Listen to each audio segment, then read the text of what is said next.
I've always wanted after the screening of the film in the big theaters for everyone to get up and dance at the end of the beautiful music. Never happened, I don't know. And so the first piece is just your response or questions. So whatever came to mind, whatever feelings, whatever thoughts, I don't want to introduce anything other than to have your Q&A, your questions or thoughts, and then from there we'll see where it takes us.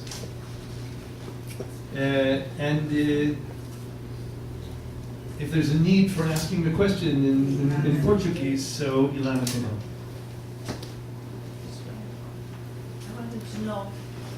I wanted to know if one of the characters of the film is the filmmaker. Oh. The idea of the film, is he one of the characters No. of the film? You saw him for a brief second in the office of the Hasidic rabbi when David walks in and there's this young man with the kippah, he embraces Simcha, that's the filmmaker. But that's the only time you see him in the film. And he's a very big person, but he's a little man. This film was made about 10 years ago, 15 years ago, 20 years ago. This film it appeared in 2001. I just wanted to know what happened to David. So I can tell you a little bit about what happened to everybody. I can tell you that David, it took a long time for David. David was in a lot of pain because, he didn't show the film to his parents for years after it was available. And you can see that he has a lot of internal conflict. And I always thought that what David needed, to be honest with you, he's needed a boyfriend. Because it's hard to be paying the price of being gay with none of the affirmation that a good relationship can. It's like, he has all the suffering, and then at best, no real relationship, maybe a sexual experience here or there, but nothing real. And so that since David, I think now is in a relationship, I think he is now speaking, his life is much better. So he's doing much better. It took him a while, but he's doing much better. Michelle, who is somewhat, overweight woman who walks through the Hasidic community. Yeah. So she lost 130 pounds. And she found a partner and they created a child together. It's been a long story, and her story is ongoing. I don't think the partner and her are together anymore, but she's still doing a great job of raising the child and living in Brooklyn. Leah and Malka, the couple who met in yeshiva, life happens, so they're no longer together. Malka couldn't manage this whole thing, and she is basically living the straight life in Borough Park with a man she married. But Leah is happily married with a wonderful woman, and they have 2 kids, and she's living an incredibly lovely life in Southern California, in Florida. Let's see. It's also interesting that Malka's family, Malka's family finally was willing to see her. She'd really been denied access to any of her siblings' kids for about 5 years. And finally she could see them all when she returned to that world. And I think that one of the reasons Malka got married and I think struggled to do that is because she just couldn't bear any longer being cut off. Israel, a number of years ago, passed away. But before he passed away, a year after the film was made, he just decided to do it, and he called up his father and he visited, and finally got to see his father. It wasn't a great meeting. It didn't, he says it wasn't good Hollywood. Like his father didn't recognize him for a while, and then he did, and he barely could connect to him, and he realized that he had been suffering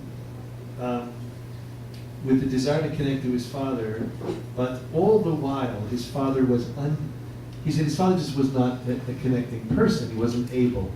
And so he decided to forgive himself, and he said it was not a nice experience, but it got him over. He stopped wanting his father to love him because he realized his father was incapable. But then something special happened. His sister called up and said, "It's about time you come to weddings. I want to invite you to my grandson's wedding." So he goes to the first time in like many years to a wedding, and in all Hasidim, and he gets to the door, and one of his nephews, not the one getting married, says, "Uncle Israel, I'm so glad to see you," and takes him into the hall, and takes him around to make sure he feels comfortable, and says to him, "Uncle Israel, at a time when it was so difficult, how in the world did you come out of the closet?"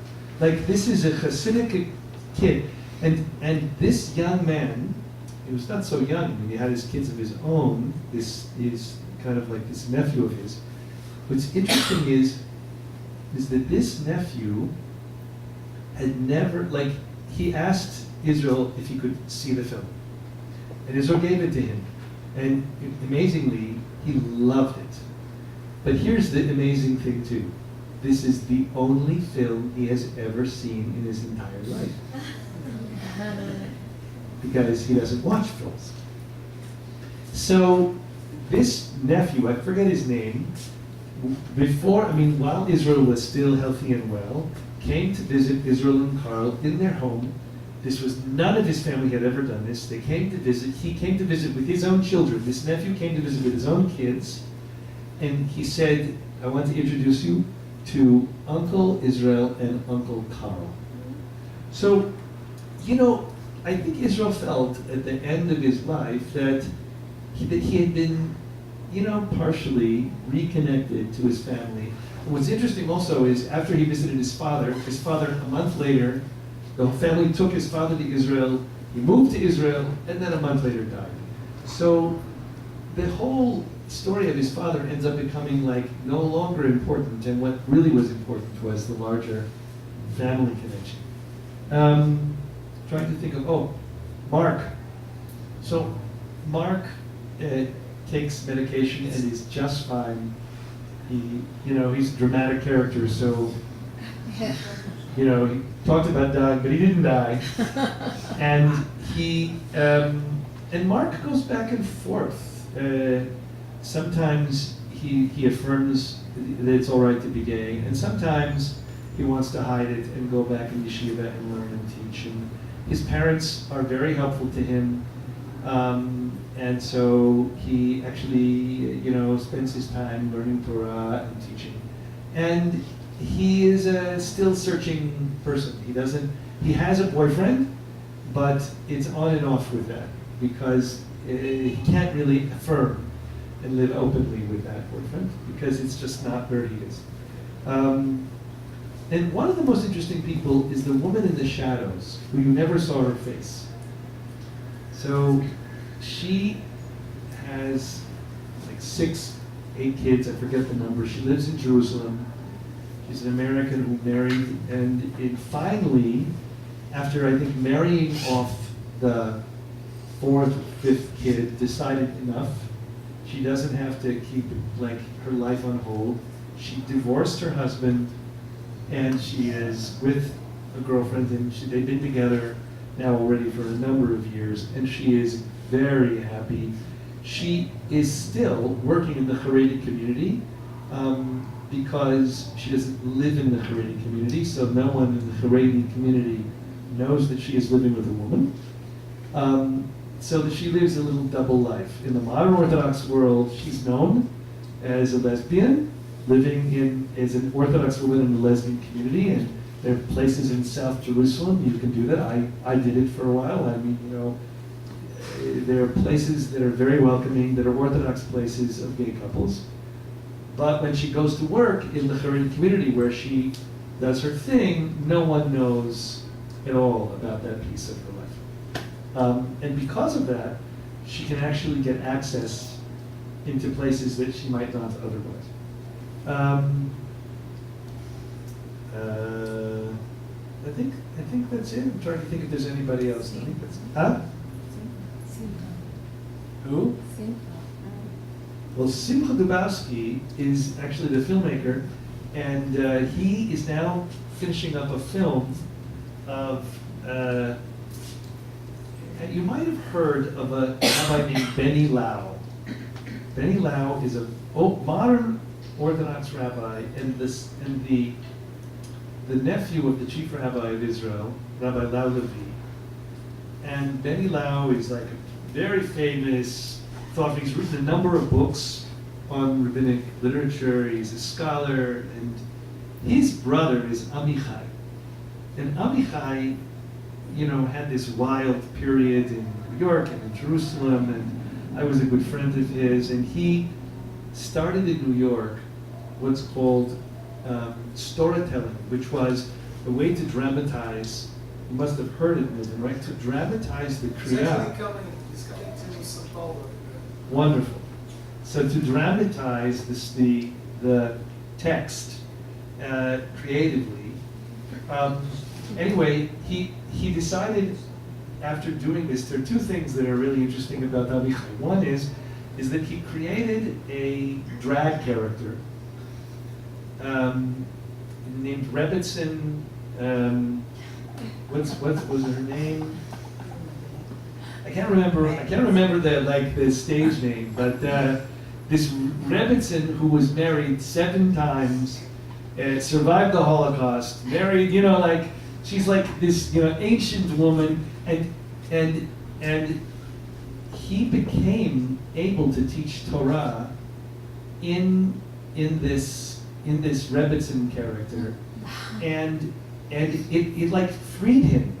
And because of that character, he decided to enter into rabbinical school, and he's finishing up at JTS. And Sandy's doing a film about Amichai Lau Levi, the brother of Benny Lau, the nephews of the chief rabbi. This transformation from, gadfly, actor, creative person, drag character, to a conservative rabbi. And so that movie is taking like 10 years to make, and it's not going to be finished till Amichai finishes rabbinical school. So that's what Sandy Simcha Dubowski, the filmmaker, is doing there. And I think that's basically it. David has a wife now. Yeah, I think David is seeing somebody. Very nice. And he lives in Israel? No, he's in Los Angeles.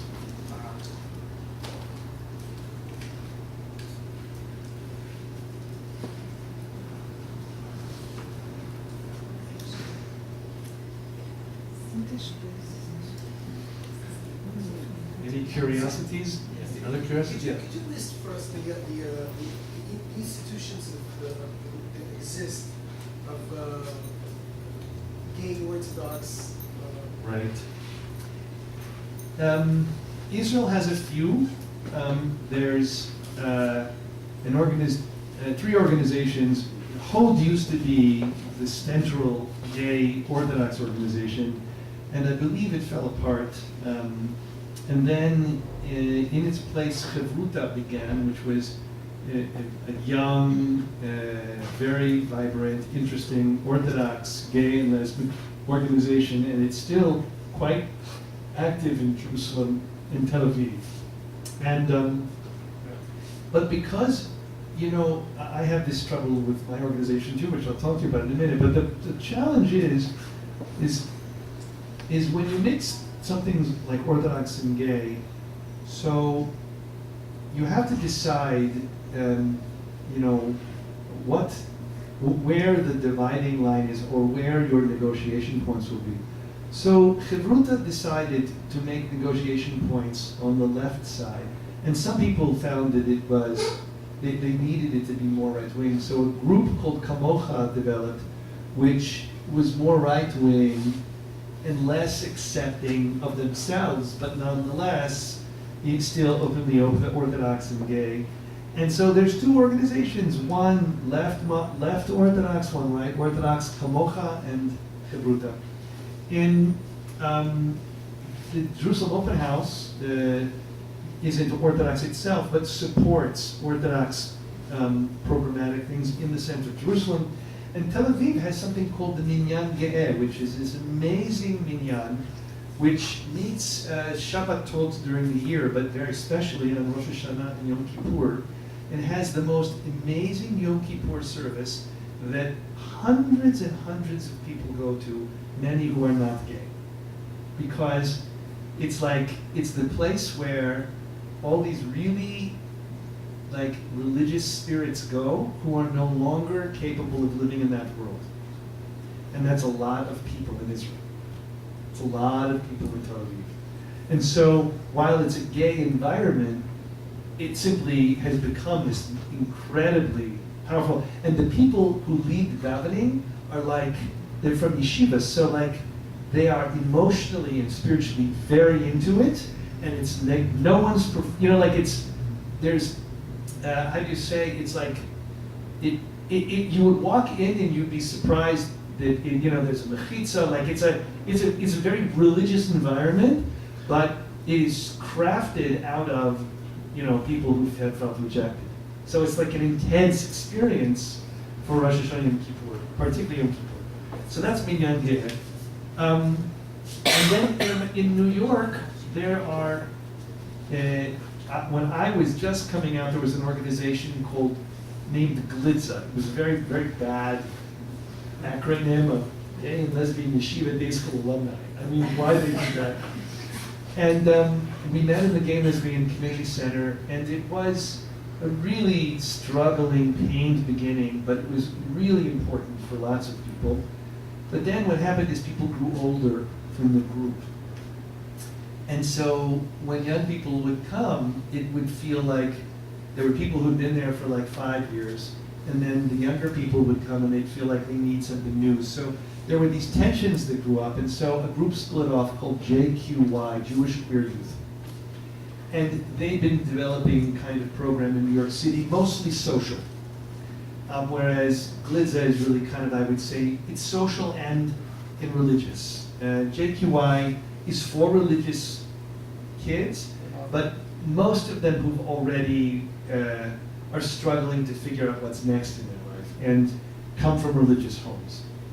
And then I began an organization along with a few others called Eshel, which has as its mission to do 3 things. One, we provide retreat space for Orthodox, gay, lesbian, transgender Jews, ex-Orthodox Jews, and we call them Orthodox curious Jews. I don't know if you know, but there's such a thing called you know, curious, which means I don't know if I'm gay, I might be, but I'm curious, can I come?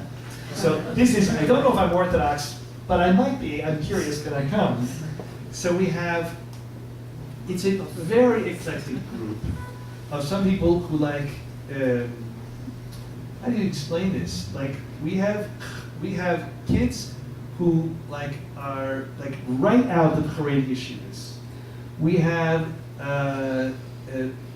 women who just got married to like 5 years ago to Hasidic husbands.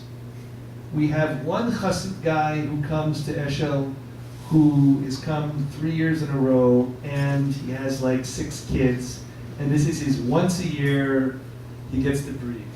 We had an Orthodox kid in London who met a Reform rabbi who he could finally open up to, and the Reform rabbi paid his ticket to come to. I came. Huh? I came.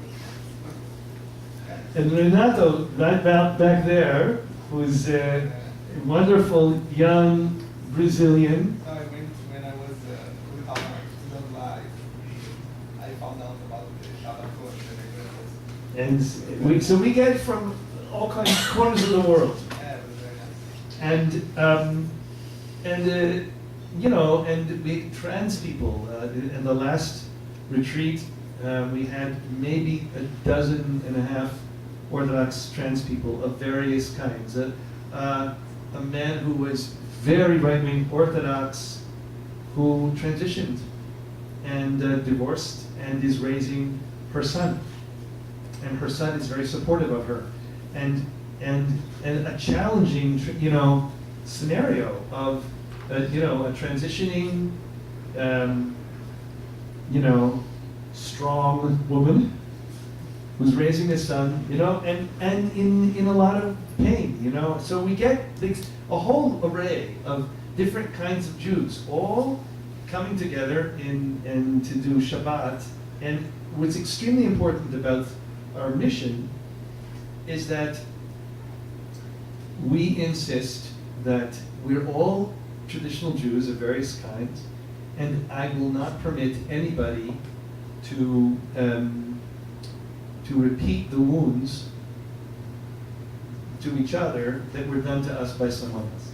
And it's very easy for that to happen, because you have radical, feminist lesbians sitting next to yeshiva bochers, sitting next to a Hasidic, woman with 8 kids, sitting next to, A guy that has 6 kids and then sitting next to a transgender person who's in the midst of transition, or who's so everybody could find something that they're not so sure they're comfortable with somebody else, and we make it a rule that the whole point of this weekend is you are going to be embraced here for everything, for all you are. And on Kabbalat Shabbat, every time there are people weeping in their chairs, because it's like they can bring all of themselves. And it's like really, they can't believe they can do it, right?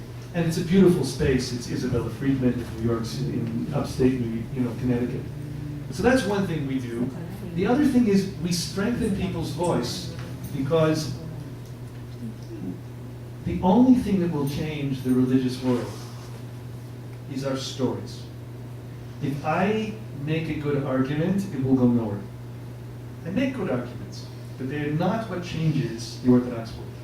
What changes the Orthodox world is to have, I bring, 3 young people, and I have them tell the audience, Orthodox, what it's like growing up an Orthodox kid who discovers herself or himself to be gay. And I say, just listen. That's all. We're not telling you even what to do. We're telling you that you're responsible in ways you don't know.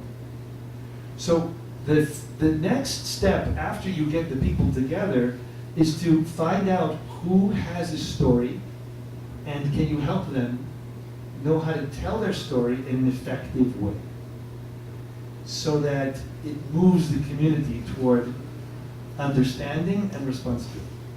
Because right now, there's no understanding, very little, in many places, and much less responsibility. So that's the second thing. So we gather them, we give them an opportunity to develop their story and their voice. And the third thing we're doing now is we're mobilizing allies. So we have parents Orthodox parents of LGBT kids who we gathered together now 2 years in a row, amazing group of Orthodox parents who are, they cry on each other's shoulders, and then they become a force for change, because the gay kids, they grow up in a school or in a synagogue, and then they leave and go to college. And the parents And then in college, they come out, or in the senior year, they come, or whatever, right? And the parents are left in that community.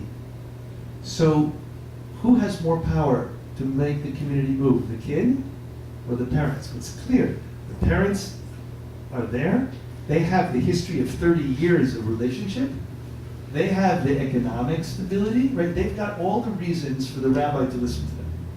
So we're realizing that we have to mobilize parents, siblings, right, friends, to move the community forward. So our third program is called the Orthodox Allies Roundtable, where we get allies to say, I don't know how the law can change, and it's not my business how. It is my business to tell rabbis and educators, you are more responsible than you are accepting, and I will hold you accountable. So that's what we're doing. So those are the three things, and Eshel is doing programs in Los Angeles and in New York, and has done programs in St. Louis and Chicago and Wisconsin and Florida, because we see ourselves as kind of the center of this national movement for Orthodox Jews to be integrated into families and communities. So that's special. Yeah. Wasn't it, I'm amazed how you wouldn't turn from Orthodox to Reform. Wouldn't it be easier? So, How come you hold to Orthodox? well, many young people who grow up Orthodox and discover themselves to be gay or lesbian leave. And it saddens me, I fully understand, and I never stand in the way. But here's the thing. Two reasons. One is, many people love it too much to walk away. Yes, they love it. They love things about it that are just too precious. So, look, let me explain. I'm a pluralist. You know what a pluralism is, right? I'm a pluralist. Right. So what's an Orthodox pluralist? So I'll tell you what it is that we all choose a spouse, maybe a political party, certainly a denomination. We choose a community because the strengths are ones that we love, and the weaknesses are ones we can live with. But no community, no spouse, no partner has all the excellences and none of the weaknesses. Every choice we make is a negotiation between the excellences that are there and the weaknesses we accept. So Orthodoxy has the excellences I love the most, and I'm willing to live with the weaknesses and work against them. And more liberal Jews saying, you know what, those weaknesses, too difficult for me, and I'll fight a different battle on the weaknesses in my community and the strengths of the Reformed community I love. So I have no issue with people who make other choices. So I just want to say that. However, there's another reason besides, let's say, a person says, I love it too much, the excellences of the Orthodox world are too rich. I can't leave. But there's another reason to stay. Because if we all leave, Orthodoxy will never have any motive for change. In other words, the only thing that will get the Orthodox world to wake up is if we stay and be honest about who we are. In the old 10 years ago, even 10, 20 years ago, Orthodox Jews either were silent or they left. And what is happening now, all over the West, and Israel as well, is people are saying, I'm Orthodox, and I'm gay, and I'm staying. I'm staying. But Rabbi, that's a hard type thing here in Brazil, that we should bring this to South America, because we're not in Brazil, and mostly in São Paulo, there is no this. In America, it's much more open for that. Do you want to talk a little bit? Do you want to say a little bit about who you are, or not really? You're perfectly welcome to do so, Renata. I'm happy to share. Really, it's up to you. If you want to come up and say a few words, you're perfectly free to do so. Why? You don't have to. I don't want to put you on the spot either. But you know, you could have been in this movie. I know. Okay. But they don't know. That doesn't matter. I don't know. No, it's up to you. So, look, I don't disagree with you. I'm not sure it's doable here. I can't tell. But, and because not all forms of Orthodox